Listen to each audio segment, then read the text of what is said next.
They're going to do there. If y'all are having trouble accessing your graphs for the Acceleration Lab, which hopefully everybody found the email from the Average Speed Lab. If you go to your email and search for Average Speed Lab, there's an email from Google Forms that has your responses in it if you're having trouble. I'm going to just talk about the graphs at the end. If you can't find your graphs from there, because you may have been able to find your responses, but you can't access your graphs. We had problems just now. So I'm just going to, so we can make new graphs without going to a whole lot of trouble, I'm going to describe the marble's motion here. So let's see. It's always important. They can't even see me right now. It's always important to have your axes labeled with the values and the units that you're doing. I can't write over there. So like I've got that one, distance in meters over time in seconds. And this one's velocity in meters over time in seconds. Or versus. And this one's acceleration in meters per second squared over time in seconds.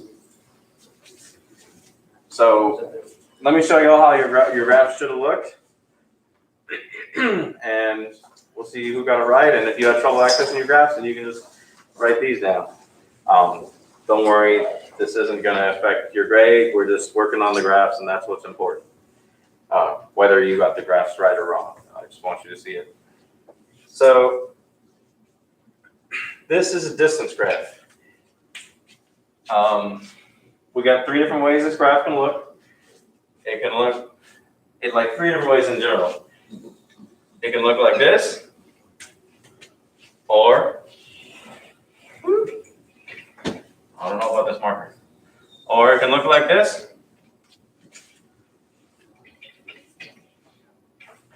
or it can look like this.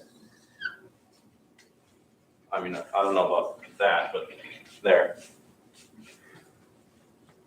So we've got to figure out what our marble did and how it actually should look. I know they can't see me, but they can see the graph, so it's fine. So we know our marble started at 0 meters and 0 seconds. So we know it starts from down there. All my lines started from down there except for that one. So when we, oh no, now it's on the video, dang. When we were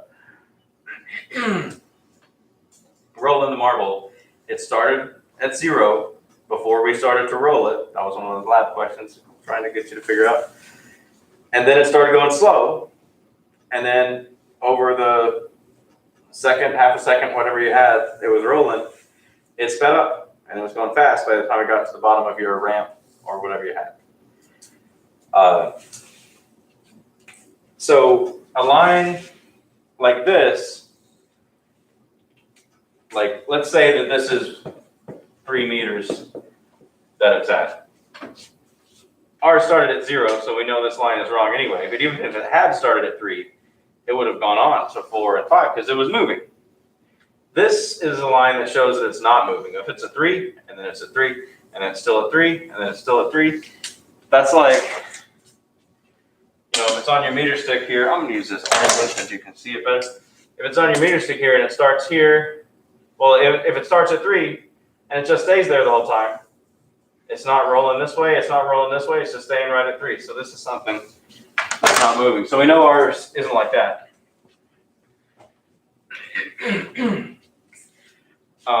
So we were just saying that ours sped up. Well, this line goes up. A lot of people look at this and be like, it goes up, we're done. But let's think about it. Let's write some seconds down here, I guess. 1, 2, 3, 4. So, okay. At 0 meters, it was at 0 seconds. After 1 second, it'd gone 1 meter. After 2 seconds, it'd gone 2 meters. After 3 seconds, well, I guess that's around 4 now. I tried to draw it straight, but it's increasing by about the same amount per second. 1, 1, 1 point something. So this sort of line shows that it's going at a constant speed. If you have, excuse me, a straight line on a distance graph, it shows it's going at a constant speed.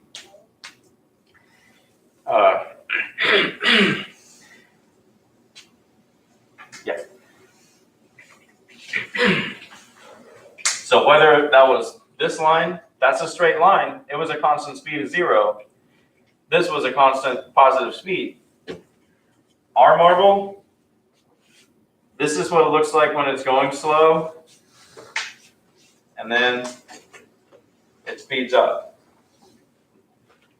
This is what our marble looked like, because first, after the first half second, well, after the first second, it hadn't gone very far because it's still going slow.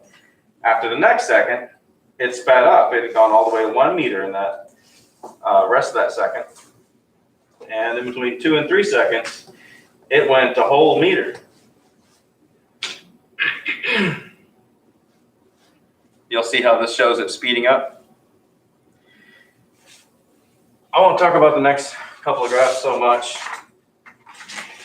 but so a velocity graph, we aren't going to see any curved velocity graphs in here because that just makes it too complicated. The only graphs that'll be curved like that are the distance graph, and that's only when something is speeding up. You listen over there? When it's at a constant speed, the distance graph will be straight. The velocity graph will always be either flat or straight. The curve's not an option for this one. I mean, it's possible in reality, but it just makes it too complicated to calculate with. It's not useful. So our marble sped up. That's what makes the velocity graph a little simpler, because we know it started at 0 meters per second. It wasn't moving before we released it. And then it sped up. So our velocity graph is just going to look about like that. Your graph will go with your numbers. I don't have numbers. I just know your graph should be a straight line like that. And your acceleration graph, we're never going to have anything on the acceleration graph except for a flat line. So this shows that the speed was increasing, and we could look at how much it's increasing per second. Y'all are calculating this on this lab. But it's going to increase at that same amount the whole time. So like, let's say that yours increased at 1 meter per second every second. Its acceleration would be 1 meter per second the whole time. We're not going to have increasing acceleration in here. It's not ever going to go up on the acceleration graph because that just makes it too complicated. Acceleration can increase, but we don't need to do that.